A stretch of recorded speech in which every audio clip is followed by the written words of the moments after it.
Podcast Digital Dilema di season ketiga, episode ketiga. Halo teman-teman, ketemu lagi bersama Bapak Dr. Firman Kurniawan dan juga Halo, saya apa Maksi. kabar teman-teman?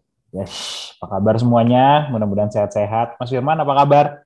Kabar saya baik dan ya mengerjakan pekerjaan-pekerjaan rutin yang lambat laun mulai kembali ke normal. Wah, wawancara terus berdatangan, mengajar Ya, masih terus.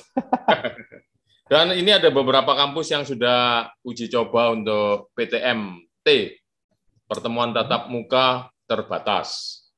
Tapi tetap hybrid, Mas ya. Tetap ada. Hybrid akhirnya, jadi kalau jatahnya kelas isinya 50 orang, itu boleh sepertiganya saja. Tidak boleh lebih dari 20 orang. Ya, ya. Di kelas tetap ada, tapi di kelas tetap muter Zoom juga berarti ya? Betul, jadi ya saya harus bawa kamera. Dan saya sudah uji coba tadi di rumah saya ada pembahasan tentang riset. Nah, pesertanya ternyata ada yang dari Canberra, ada dari Palembang, ada yang di rumah saya. Nah. Hybrid ya. Kayaknya akan begitulah ya arah ininya ya bentuk format kuliah, format pembelajaran tuh kayaknya akan hybrid seperti itu Mas ya. Betul banget. Dan kita semakin merasa rugi membuang waktu untuk mendatangi Berpindah tempat. itu. Kalau bisa pakai online ya mending online saja. Benar. Lebih banyak yang bisa kita kerjakan. Dan ternyata bisa tidak mempengaruhi kualitas juga sih sebenarnya ya, masih tetap bekerja Ya, dengan baik lah ya kurang lebih. walaupun effortnya lebih tinggi sedikit, lebih capek kadang-kadang. Ya. Nah, terkait dengan tadi diskusi ini teman-teman, hari ini kita akan bahas tentang transformasi digital sebenarnya di Indonesia secara khusus. Tapi kalau kita ngomongin transformasi digital mungkin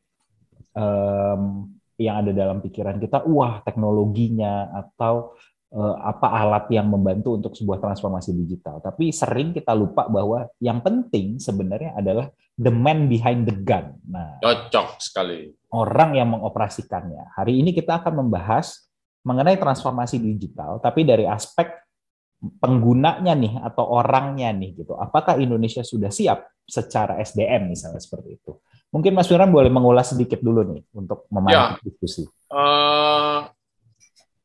Para pejabat, para pemimpin yang sedang menjalankan pemerintahannya di era ini sebetulnya sejak kampanye di periode 2-nya Pak Jokowi itu memang mengandalkan ekonomi digital sebagai sumber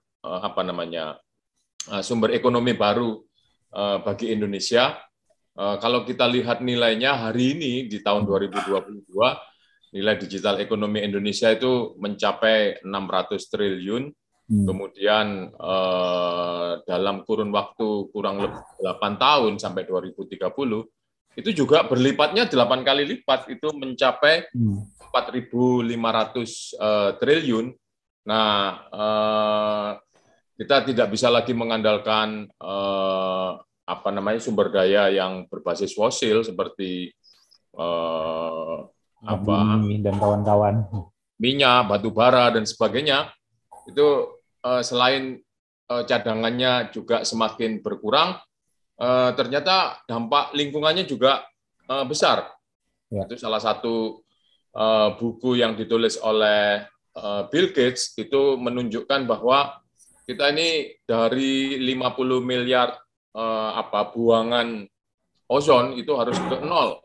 Karena sifat dari ozon itu membuat memerangkap panas itu tidak bisa keluar dari atmosfer, sehingga ketika itu semakin banyak akan menyebabkan suhu di permukaan bumi akan naik dan itu akan menyebabkan bencana ekosistem yang luar biasa. Nah, sehingga sumber-sumber ekonomi juga perlu shifting, digeser ke sumber-sumber baru yang tidak membuang emisi ke lingkungan. Nah, itu termasuk kreativitas dari ekonomi digital. Nah, tetapi tadi yang disampaikan oleh Mas Maksi tepat sekali. urusan sistem informasi manajemen ini bukan hanya urusan teknologinya, hanya hardware, hanya software, hanya sistem operation procedure, tapi yang paling penting justru brandware. Nah, dengan brandware kita mempunyai dua pilihan untuk memberdayakan atau melaksanakan transformasi digital. Bagi usaha konvensional yang sudah mempunyai model bisnis yang ajak seperti perbankan dan sebagainya, itu bisa memanfaatkan teknologi untuk mempercanggih operasinya. Jadi tanpa mengubah model bisnisnya seperti perbankan kita lihat dari teller ke ATM, kemudian ke internet dan mobile banking. Nah, semakin cepat dan real time layanannya. Ya. Pilihan yang kedua adalah teknologi dan informasi itu sudah tersedia berlimpah, bahkan bisa kita gunakan banyak diantaranya yang gratis, yang bisa kita memperoleh nilai. Nah, persoalannya adalah kita harus mampu menciptakan nilai-nilai baru dari ketersediaan teknologi itu sendiri. Jadi teknologi ini tak ubahnya adalah barang tambang atau yang bisa kita manfaatkan. Ketika kita menemukan cara dan memadukannya, itu bisa menciptakan value baru. Nah, sehingga tadi ide, isu tentang transformasi digital itu layak diupayakan secara sistematis. Seperti itu pengantarnya, Mas. Benar-benar. Kalau di akhir 2021 kemarin kan ada report yang dari Google, Temasek, dan Bain ini kan, Mas ya, yang sering kita lihat, yang mengatakan bahwa ternyata ekonomi digital itu nilainya tahun 2020 44 miliar US dollar, tumbuh 11% dari 2019. Kontribusinya 9,5% terhadap PDB Indonesia. Besar sekali, teman-teman. Nah, ketika dilihat, apa sih sebenarnya yang membuat ekonomi digital Indonesia sebenarnya sangat besar adalah karena orang. Jadi ini karena penduduk Indonesia merupakan negara dengan penduduk terbesar keempat di dunia, gitu. Yang kebanyakan yang di era digital ini jumlah penduduk usia produktif mencapai 191 juta, 70% merupakan generasi Z dan generasi milenial, dan mereka adalah digital user. Betul. Sampai 345,3 juta. Nah, drivernya atau penggerak utamanya adalah orang, tapi yang menarik, permasalahannya seringkali juga muncul dari orangnya, gitu ya, Mas. Nah, ya, betul. Apa yang harus kita waspadai nih, Mas, dengan keadaan seperti ini? Apa yang harus dibenahi dari sisi sumber daya manusia di Indonesia gitu? Ya, sebetulnya saya juga mau presentasi tapi nggak bisa dibuka. Oh, masa? Tapi nggak apa-apa, ada catatannya. Tunggu, belum di ini. Nah, ini udah, Mas, sudah bisa. Oke. Nah, ini adalah tadi menjawab pertanyaan Mas Maksi, apa yang menjadi tantangan ketika kita ingin mewujudkan transformasi digital. Ya. Ini ada sebuah survei yang dibuat oleh John Wiley Research. Ini mungkin kalau teman-teman yang sering membuat jurnal atau mencari literatur, ini sebetulnya penerbit, tetapi rupanya juga mengembangkan divisi riset. Nah, itu di tahun 2021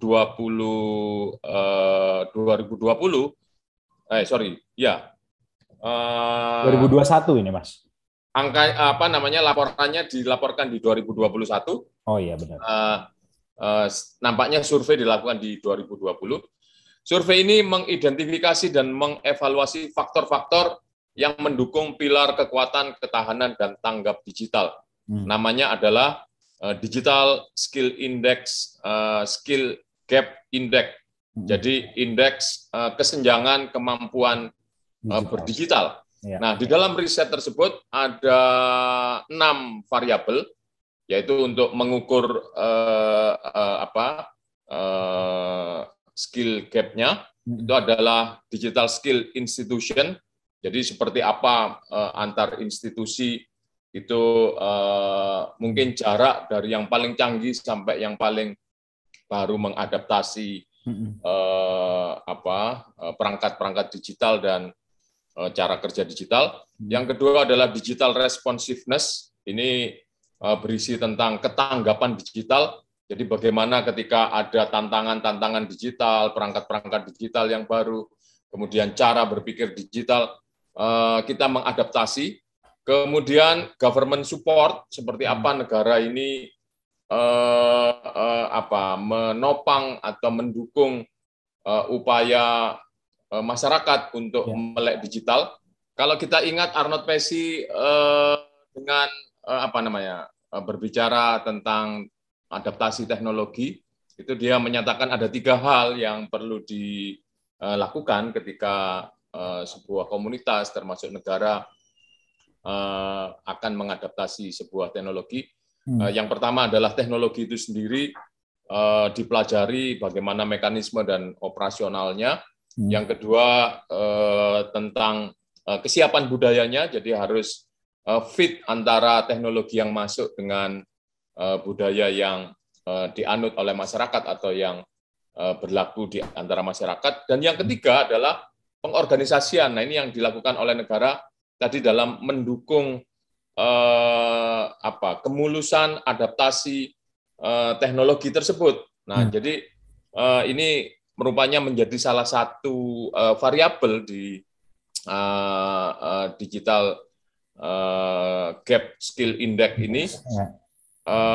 Dan kemudian yang keempat adalah supply, demand, and competitiveness. Jadi bagaimana sistem produksi, sistem servis yang berbasis teknologi digital atau dukungan teknologi digital terhadap berbagai macam upaya untuk menggerakkan ekonomi digital tersebut, sehingga mampu menciptakan kebersaingan di suatu negara.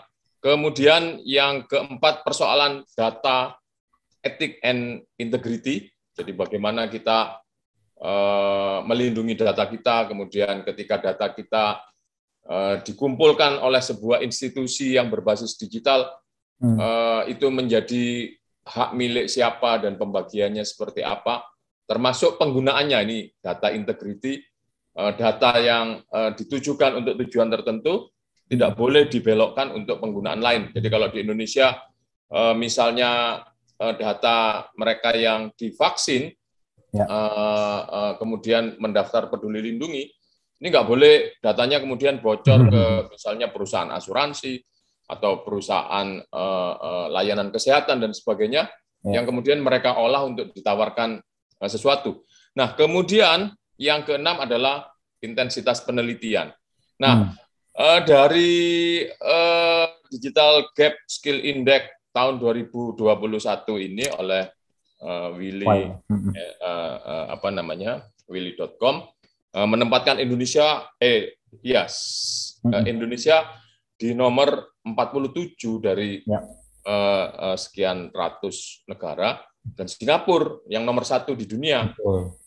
Nah, skornya Singapura itu 7,8% dari total nilai 10, Indonesia ada di 5,2 dari total 10. Jadi ketika kita berbicara tadi tentang transformasi digital, problem gap kemampuan, baik institusi negara, kemampuan orangnya, ada persoalan data dan etik terhadap data. Nah, itu masih perlu dibangun, paling enggak naik ke angka 7 misalnya, itu akan mendekati Singapura. Ya. Sementara Indonesia saat ini ada skornya 5,2, 47 dari 134 yang disurvei oleh johnwillisandson.com. Betul. Nah, ini yang kemudian jadi tantangan untuk perbaikan. Jadi kurang lebih ya kita ada di tengah-tengah lah ya, secara kuantitas kita ada di atas, tapi secara kualitas sebenarnya kita masih ada di tengah-tengah itu, Mas ya. Betul, betul. Ya. Nah, kira-kira apa upaya untuk bisa meningkatkan si angka ini atau langkah apa yang harus kita lakukan gitu, Mas? Ya, kalau kita bagi-bagi mulai dari infrastruktur, kemudian ketanggapan terhadap digital tadi, kemudian membangun kemampuan masyarakatnya. Nah, kalau kita lihat tadi tentang infrastruktur, Indonesia akan menuju Indonesia bebas blank spot, kalau nggak salah di tahun 2024. Nah, sebetulnya Palapa Ring 1, Palapa Ring 2, Palapa Ring 3, mulai Indonesia bagian barat, tengah, dan timur, itu sudah berfungsi, tapi ada beberapa daerah yang masih mengalami blank spot. Nah, terutama di daerah-daerah yang terluar, terpencil, dan terdalam. Nah, padahal kalau kita ngomong soal tadi kesempatan untuk mandiri secara ekonomi, itu kan harus dinikmati oleh seluruh bangsa Indonesia. Dan kita juga punya keyakinan setiap wilayah, setiap penduduk itu mempunyai potensi ekonomi yang bisa dikembangkan gitu. Nah, jadi itu perlu ditopang oleh infrastruktur, paling enggak tadi sambungan internet. Kemudian terhadap perkembangan teknologinya, kita kan lihat di perbincangan minggu lalu, teknologi itu tidak pernah berhenti berkembang, sehingga kita harus melihat mana yang berguna bagi kita dan kemudian kita manfaatkan, bukan hanya menjadi pemain, apalagi Indonesia menjadi pasar. Jadi kita kan sekarang menjadi pasar iklannya berbagai macam platform, Facebook, YouTube, Instagram, Twitter, masuk semua, dan kita dengan konten-konten kita menjadi pangsa iklan yang besar. Tapi kalau dilihat tadi dari peran ekonominya masih sangat harus ditingkatkan. Nah, yang ketiga kalau menurut saya persoalan literasi ini. Literasi sebetulnya bukan hanya terfokus pada literasi digital, tapi literasi-literasi yang dasar tentang bagaimana pergaulan yang lazim, apalagi ketika pergaulan itu diprasaranai oleh perangkat digital bisa mencapai global. Nah, ini kelaziman-kelaziman pergaulan global itu harus dipahami oleh masyarakat Indonesia. Nah, itu perlu dibangun, Mas Maksi. Ya, benar. Karena kalau dilihat kan tantangannya di Indonesia ini, kalau saya lihat sekilas tadi dari ranking DSGI-nya Wiley ini, Indonesia itu 47, skor yang sama dengan skor kita itu 5,2, ada Albania, Malta, Hungaria, Filipina di bawah kita, Slovakia, Vietnam di bawah kita. Nah, tapi negara ini kan besar sekali gitu kan. Kalau Indonesia ini kan sangat variatif sekali. Di satu daerah dia bisa sama, di daerah lain bisa baju banget, di daerah lain dia agak kurang gitu kan. Nah, termasuk akhirnya dengan skill-skill ini, Mas. Kira-kira gimana caranya kita bisa membuat kesamarataan supaya gap-nya kan nggak terlalu jauh nih antara satu daerah dengan daerah lain gitu. Baik dari sisi orang ya gitu ya. Kalau teknologi mungkin kan ya pembangunan infrastruktur berarti kan. Kalau dari pembangunan manusianya gimana caranya untuk knowledge-nya orang Jakarta nih sama dengan knowledge-nya orang di daerah lain misalnya, seperti itu, Mas. Nah, yang menarik dari pertanyaan Mas Maksi itu ternyata kemarin kalau kita berbicara tentang digital literacy, itu justru 5 wilayah Jawa itu, DKI, kemudian Jawa Tengah, Jawa Barat, Jawa Timur, sama di mana satu lagi, itu bukan provinsi yang unggul di dalam literasi digital. Menarik. Nah, malah ada beberapa wilayah di luar Jawa itu yang literate. Mereka dianggap mempunyai literasi digital yang tinggi, padahal variabel di dalam literasi itu adalah tadi ada soal pemahaman terhadap informasi, mana informasi yang fake dan informasi yang real, kemudian bagaimana perilaku terhadap hoax, termasuk kesadaran terhadap keamanan data, selain juga ada digital culture. Ya. Nah, Indonesia kalau nggak salah sedikit beranjak dibanding tahun yang lalu, itu masih beberapa titik di atas baik. Jadi kalau IPK mahasiswa 1-4, kita tuh masih 3,71, kemudian naik ke 3,74 kalau tidak salah di survei yang terbaru.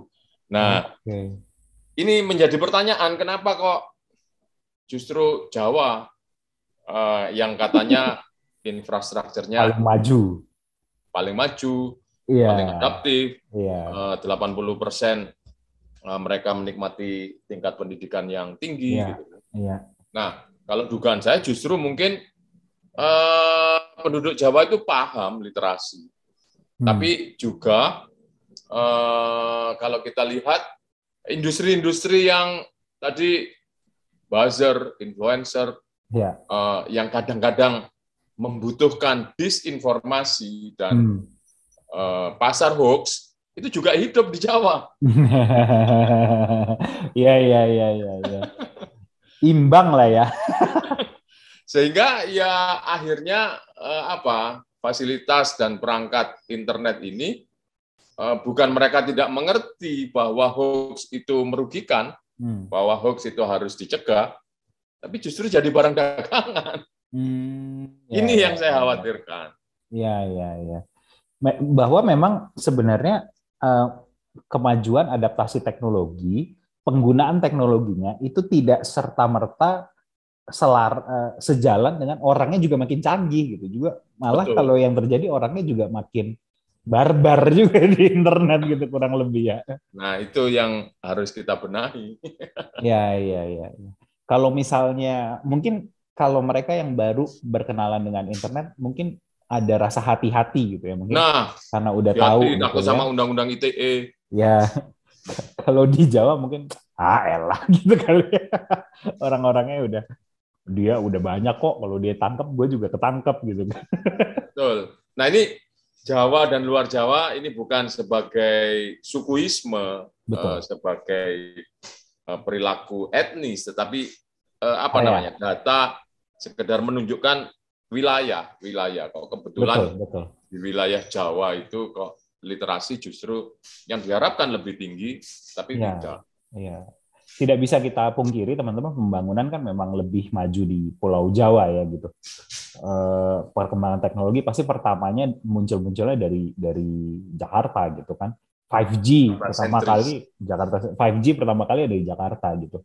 Tapi ya perilaku buruk juga pertama kali munculnya dari Jakarta juga gitu ya, kurang lebih. Ya. Oke. Kalau untuk sektor kita bahas mungkin per sektor gitu Mas. Misalnya dalam hal sektor pendidikan nih. Adopsi teknologi sudah mulai masuk menjembatani, sepertinya akan menjadi solusi ya di dalam kehidupan new normal ke depannya gitu. Tapi apa yang Mas Firman rasakan transformasi digital di sisi orangnya yang masih harus ditingkatkan? Masih ada perilaku yang aneh nggak nih dari mahasiswa misalnya, atau misalnya dari peserta didik? Itu betul sekali.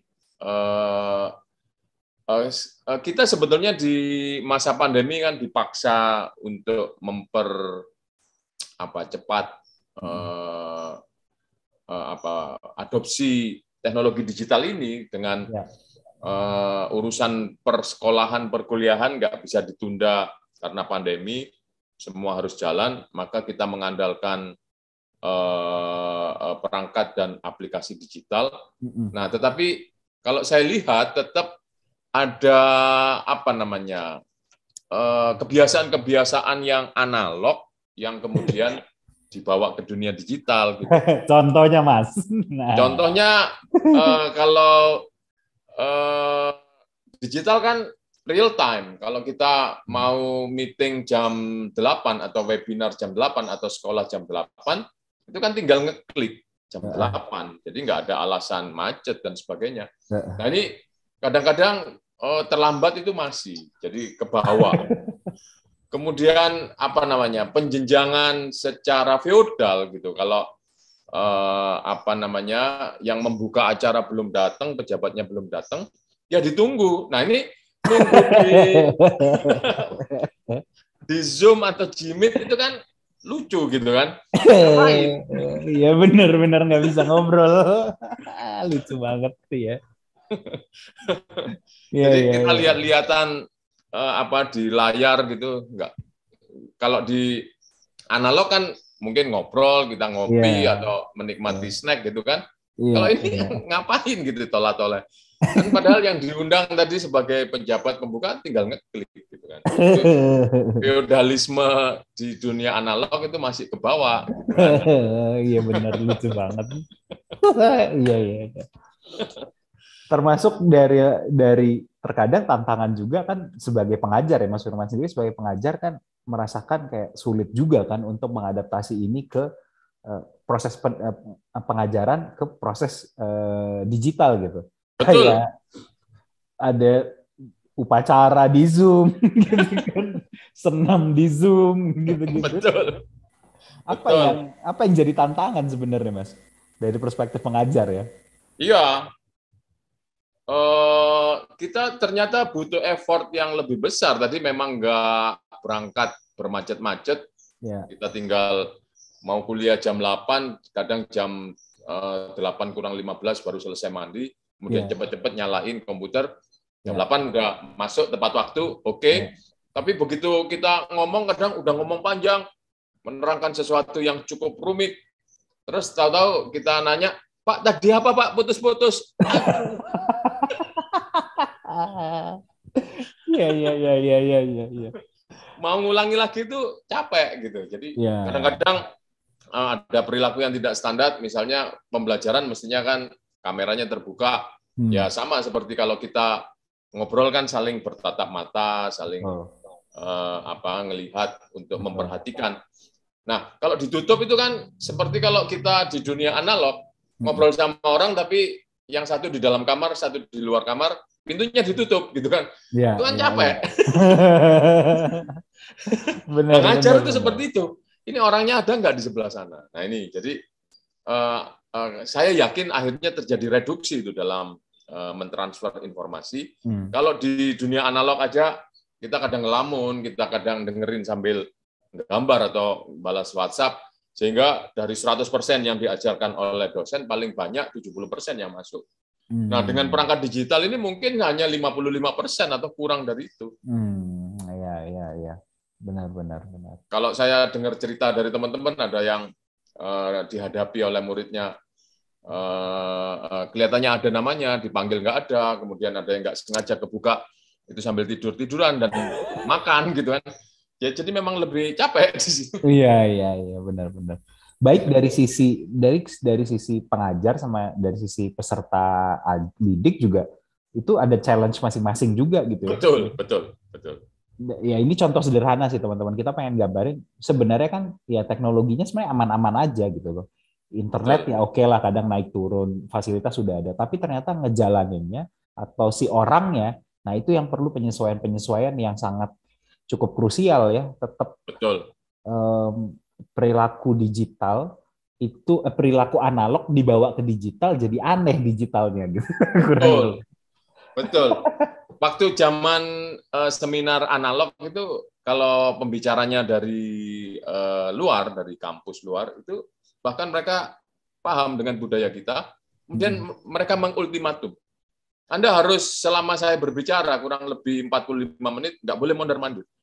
Nah, orang Indonesia itu suka dengerin sambil ke toilet, nanti toilet mampir ke kantin ngobrol, terus baru masuk lagi. Dan itu beruntun gitu. Jadi buat orang dari luar, ini gimana sih, serius apa enggak? Nah, rupanya kebiasaan itu terbawa juga di pembelajaran digital. Ngilang-ngilang ke toilet, sambil dengerin makan atau kopi. Ya sebetulnya nggak apa-apa, fleksibel, tapi nggak gitu juga kayaknya. Betul. Nah itu tantangan Mas Waji. Ketika kita ngomong transformasi digital, di dunia pendidikan yang kita harapkan sebagai penggerak untuk berubah. Ternyata seperti itu. Ya. Banyak lagi tuh sebenarnya di sektor-sektor lain ya, misalnya kayak administrasi gitu, administrasi publik aja gitu ya. Atau yang menarik juga, mendigitalkan proses itu bukan sesuatu yang mudah. Itu kan seharusnya benar-benar merubah tata cara orang habis ngurus KTP atau ngurus kartu keluarga, harusnya dari proses A ke proses B udah gampang karena datanya udah di-submit di digital. Iya. Tapi begitu di submit digital tetap kita mesti bawa fotokopi gitu ngurusnya gitu. Jadi saya berasa itu ngalamin sebenarnya ini prosesnya positif banget tapi rasanya tetap kayak ada yang kurang itu kemarin ngurus kartu keluarga, Mas. Betul. Nah, ngurus kartu keluarga, oke, kartu keluarga yang dikasih udah selesai semua. Kartu keluarga sekarang kan QR code yang penting gitu. Oke. Nah, jadi dikasihnya cuma kertas fotokopian. Itu rasanya kayak udah nih gini doang nih gitu. Cuma dapat ini doang gitu. Oh, iya ini digitalisasi nih. Tapi kok rasanya kayak udah kebiasaan megang kartu keluarga yang biru, kertasnya beda gitu kan. Iya. Ini kok gini doang ya rupanya sekarang gitu. Saya belum punya itu yang pakai QR code. Yang paling ini berasa ini buku nikah. Akta pernikahan saya nggak dapat lagi tuh, cuma dapat satu QR, cuma dikasih PDF-nya doang gitu semua orang gitu. Iya, udah nih PDF nanti print sendiri ya gitu nih. Oh iya. Dan bisa dimasukkan ke digital device kita, mobile phone. Bisa. Jadi kalau mau ngecek ini tinggal kasih QR code-nya, ininya mana, akta nikahnya mana itu, QR code itu yang di-scan gitu. Oh iya gitu. Nah, kalau yang seperti itu diakui, kenapa seperti SIM dan sebagainya kok belum? Nah, itu makanya masih harus pelan-pelan kayaknya transformasinya ya. Ya, betul. Ya, sebenarnya betul. Memang di sisi lain juga tadi tentang perkuliahan tuh ada kampus yang masih mewajibkan absen. Iya, betul. Absen. Padahal kan yang namanya menggunakan perangkat digital ada digital pad-nya, itu tinggal dibuka link-nya aja sudah ada rekamannya siapa aja yang ikut kuliah, pembicaraan apa aja. Itu kan terlihat sebetulnya. Benar. Terkadang kan kita penguasaan teknologinya pun setengah-setengah ya, Mas. Kita nggak tahu tuh bisa ngecek kayak gitu tuh. Kita taunya cuman on off, matiin, mute, hidupin kamera gitu. Tapi sebenarnya bisa download partisipan, itu kan bisa gitu. Bisa. Kalau mau menyimpan siapa saja yang hadir, itu tinggal di-download, download attendance. Iya, betul. Nah, ya itu teman-teman. Ya, teknologi itu memang ada semua, tapi ya kita makainya kan ya gitu sih, dari handphone kita aja misalnya. Ada riset itu sebenarnya kita cuma pakai sekitar 20% dari aplikasi yang ada di handphone kita yang kita pakai rutin. Yang selebihnya kita cuma punya doang tapi nggak pernah kita buka. Gitu. Tapi disuruh menghapus nggak mau. Disuruh hapus nggak mau. Download baru, aduh memorinya penuh gitu. Tapi disuruh hapus nggak mau. Nah itu tuh kelakuan digital Indonesia tuh. Ya menarik sih memang kalau kita melihat bagaimana perubahan shifting perilaku dari analog ke digital. Kalau kita lihat sih memang masih mencari bentuk ya, masih dalam berapa tahun ya kira-kira ini masih akan mencari bentuk terus Mas gitu. Sampai kira-kira bisa matang lah gitu. Persoalannya kalau memang betul mencari bentuk tapi sementara itu teknologinya tumbuh terus, udah nggak ngomong 2G sekarang 2 dimensi sekarang 3 dimensi. Kemudian webnya dari 1, 2, sekarang sudah 3. Kalau yang web 1.0 dipelajari setengah-setengah, web 2.0 dipelajari setengah-setengah, akhirnya 3.0 juga setengah-setengah. Itu tadi hanya bisa pakai di fasilitas dasar, feature dasarnya. Iya, benar. Kalau kita lihat orang Indonesia mulai dari pakai YouTube sampai Metaverse itu sudah ada orangnya semua. Iya, benar. udah tahu orang Indonesia mah tahu ada Metaverse gitu. Tapi rumus Excel juga masih bingung gitu kan. Kurang lebih gitu. Cuma tahu sedikit-sedikit aja gitu. Sedikit-sedikit tapi banyak. Iya. Tapi ya Semua update. tahu. Tapi memang yang menarik kan Mas adalah biasanya kan kalau bertumbuh itu kan ada benchmarking, maksudnya ada panutannya lah siapa yang jadi panutan gitu kan. Nah, rasanya di Indonesia itu kayak oke dipaksa tumbuh, tapi tumbuhnya itu kayak nggak ada panutan ya. Maksudnya tumbuhnya itu yang kayak gimana yang baik. Nah itu tuh kayak, Sepertinya panutannya film-film Korea. nah bisa Film jadi itu. Korea itu pemainnya pakai apa, kemudian dia pakai juga. Iya. Jadi digitalisasi di Indonesia tuh sifatnya tuh pun konsumtif sebenarnya gitu ya. Kita Betul. konsumen bukan, padahal kan kita bisa jadi kreator ya misalnya. Kita Nah, jadi itu dia. Itu dia kata kuncinya. mm, Jadi kita ini masih negara pasar, pasar. konsumen. Ya, Kalau kita sudah bisa menjadi kreator tadi, aplikasinya ada, ya, infrastrukturnya cukup oke, kemudian apa namanya, tingkat adaptifnya juga nggak buruk-buruk amat. Kan ya, tinggal dipadu-padukan untuk membuat value yang baru. Nah itu betul, digital ekonomiknya akan tinggi. betul, Jadi betul. mungkin apa namanya, fasilitas digital masih dianggap sebagai hiburan. Ya, ya, ya. Benar, benar. Masuknya sebagai ya kayak metaverse nganggapnya sebagai tempat main-main misalnya kayak gitu ya.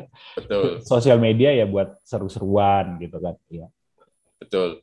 Nah, kalau Mas Maksi sendiri yang berkecimpung di startup digital, apa tantangan yang paling terlihat? Kebetulan saya kan di bidangnya itu kita mengembangkan produk untuk digunakan oleh UMKM gitu Mas ya, untuk pelaku-pelaku UMKM. Kemarin saya baru dari Bandung, dari salah satu kita bikin pelatihan gitu tentang keuangan digital, melakukan pembukuan, pencatatan itu menggunakan aplikasi gitu, aplikasi yang Hmm. kami bangun namanya Kredibook. Nah, ternyata yang permasalahan utama yang kami hadapi ada dua.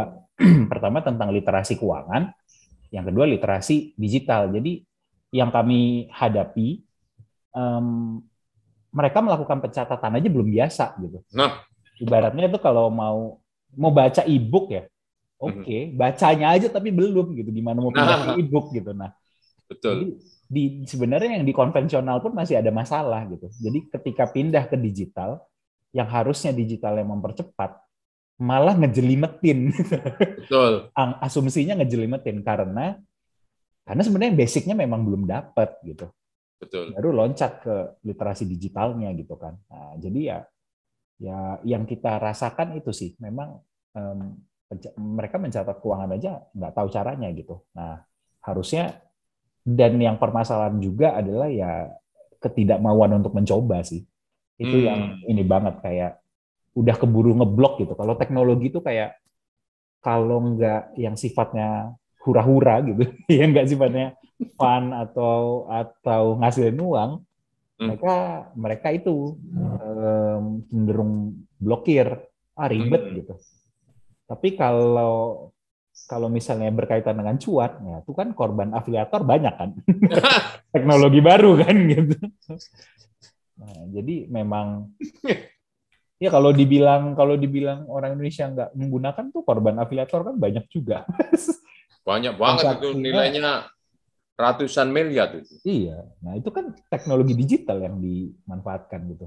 Iya, betul. Nah, Nah, kemudian apa yang dilakukan Mas Maksi menembus?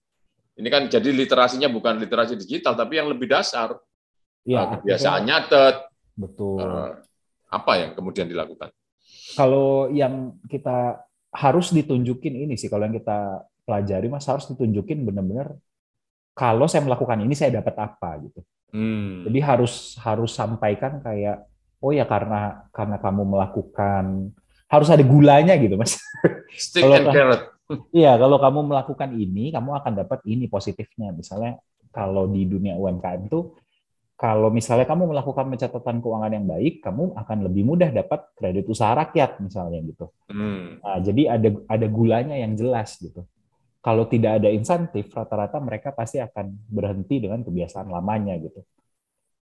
Kayak orang pasti akan mikirin insentifnya sih sekarang. Kenapa Hmm. akhirnya gue make TikTok gitu? Ya karena lagi rame aja di TikTok insentifnya aku dianggap jadi anak gaul gitu kan. Hmm. Harus ada insentif sesuatu yang mereka dapatkan baru mereka kayak oke, saya akan masuk nih ke platform ini gitu. Iya, iya, iya. Itu yang sulit rasanya membuat insentif itu. Nah, kalau aplikasi-aplikasi UMKM tadi harus ada cashback-nya, harus ada potongan harganya, Ya. seperti itu ya. Nah, sayangnya rasanya ini agak personal, pendapat personal saya ya, penggunaan di aplikasi misalnya untuk pengenalan teknologi digital itu, edukasi dari awalnya itu udah langsung promo gitu Mas. Jadi Hmm. orang-orang terikatnya dengan promo gitu. Jadi tidak dijual kemudahan, tapi dijual kemurahan gitu.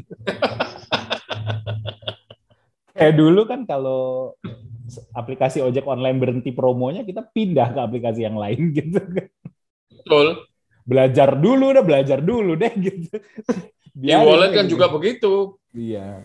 Karena ada e-wallet yang memberikan cashback sampai 90% atau diskon sampai 90%, pindah langsung. Ya, pindah.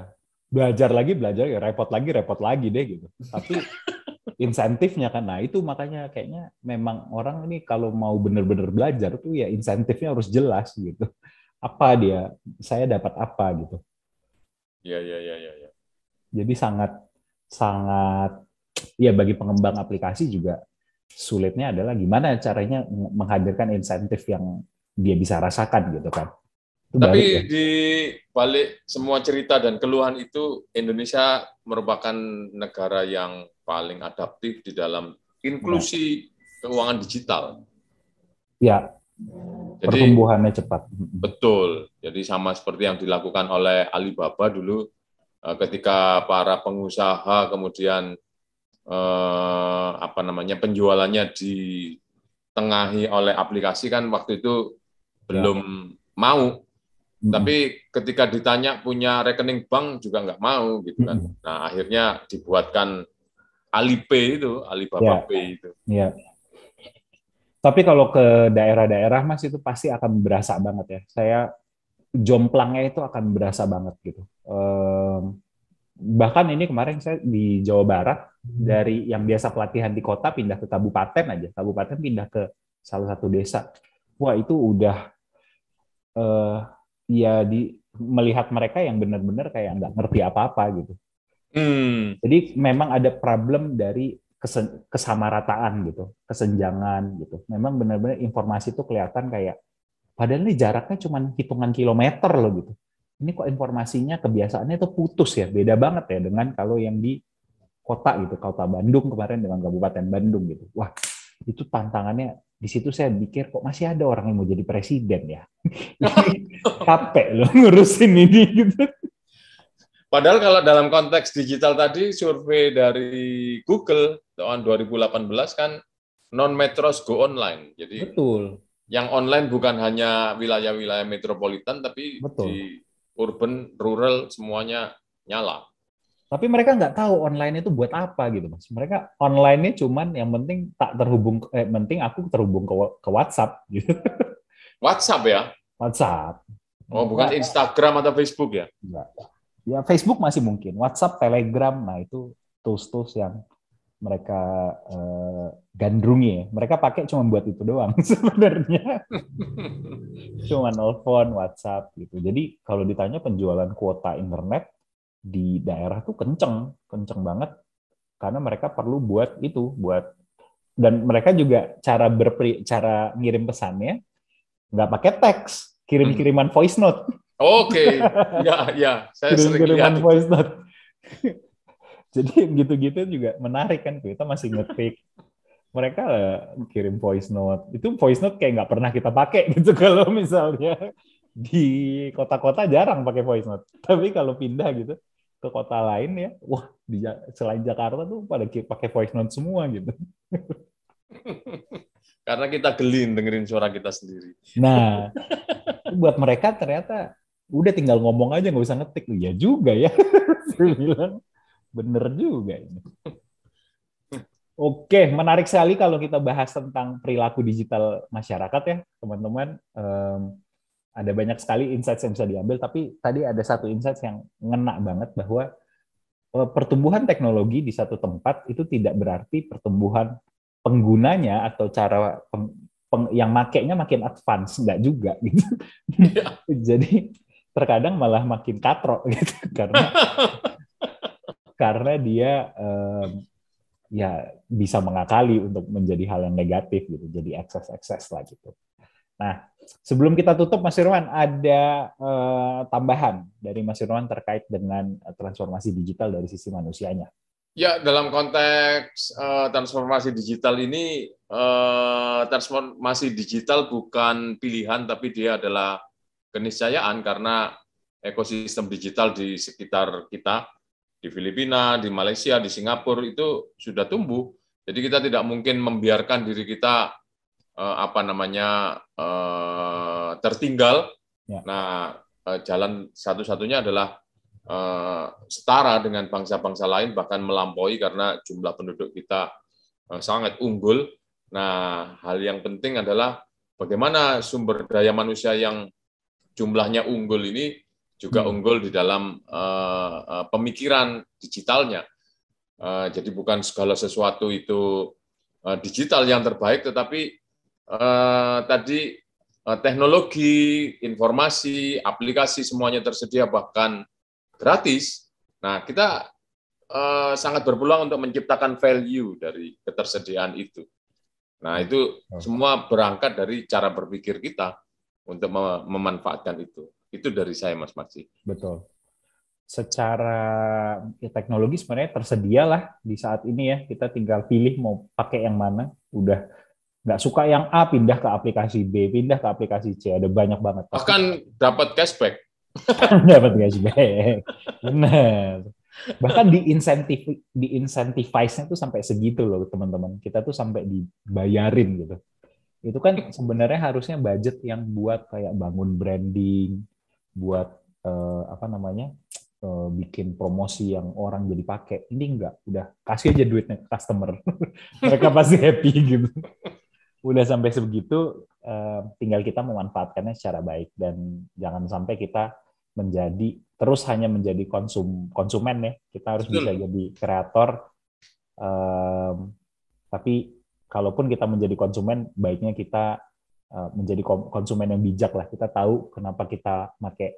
Ada alasan rasional di balik penggunaan teknologi yang kita pakai. Cocok sekali. Karena teman saya pakai ini, jadi saya pakai gitu. Nah, itu sering terjadi yang kayak gitu-gitu. Cocok sekali. Untuk menutup episode kali ini, teman-teman, sedikit pesan dari kami, jangan lupa karena ini sudah tersedia di YouTube juga, jangan lupa di follow YouTube-nya Digital Dilema, subscribe. Nah, subscribe, like dan share, asik, udah kayak gitu.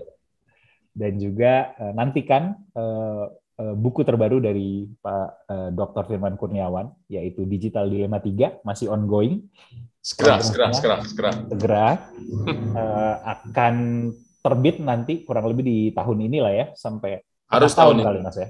Harus tahun ini. Ya, akan membahas tentang kalau dulu kumpulan tulisan, kalau yang sekarang adalah tulisan analisis yang baru, Mas ya. Ya. Dan mengikuti perkembangan web yang baru. Ya. Web 3.0. Berjejaring. Nah, jangan lupa juga follow Instagram Pak Firman Kurniawan di @firmankurniawan. Teman-teman bisa berkomunikasi dan tektokan langsung ataupun memberikan insights. Kalau ada yang mau kolaborasi dengan podcast Digital Dilema, monggo. Sangat kami buka untuk teman-teman mau membahas satu isu bersama. Kita bisa sharing dengan teman-teman pendengar yang lain. Itu aja dari kami untuk episode ketiga di season yang ketiga. Terima kasih untuk waktunya teman-teman. Sampai ketemu di lain kesempatan. Tetap sehat.